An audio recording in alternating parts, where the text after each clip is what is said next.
So, as we move deeper into the knockout stages of the World Cup, every decision that the referees make is going to become more and more crucial. And as we've seen with the current VAR system, it's not exactly working how people perhaps perceived it would. We're still seeing players running up to the referee and demanding that he reviews things. We're seeing in television replays what we consider to be clear fouls which aren't being picked up. So we need to think a little bit more about how this system can be more effective.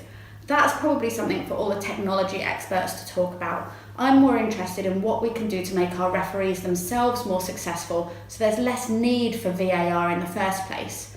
A recent study looked at Portuguese officials from the very top levels. They had 92% of them in the study, so a really good representation. And they found that 18% of these officials hadn't been to see an optometrist in the last 3 years, if ever. So surely getting an eye test for our officials has to be the first thing. That same research study also found that around a quarter of the referees or assistant referees involved in the study could have better vision if they wore some form of glasses or contact lenses. So that's got to be stage one. The next stage is looking at perhaps when referees make good and bad decisions. And again, looking at previous research, it's been shown that referees and assistant referees tend to make more poor decisions in the last 15 minutes of a match. Presumably because they're tired, they're perhaps not getting into the same positions that they were able to earlier in the match to help them see better. So conditioning of our referees, make sure that they are at certain fitness levels so that they can maintain their performance, those decision-making and cognitive skills throughout the entire 90 or perhaps longer minutes that the matches are going on for.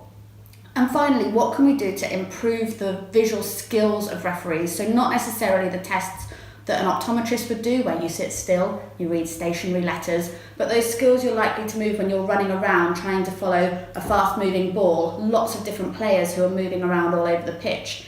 These kind of things can be trained, and I would term these visual skills, so things like your peripheral awareness, the depth perception, the speed and accuracy that you can move your eyes at. There are lots and lots of research studies out there which have shown that these skills can be improved, which have been done on athletes, including footballers, and therefore should enhance their performance on the field. So why are referees not undergoing this kind of training to help them be able to see as best they possibly can? Hopefully, if we look at these three things, the fitness of our officials, get them an eye test, and look at doing visual training with them, we can improve their performance and therefore reduce the need for VAR and all the issues that technology brings.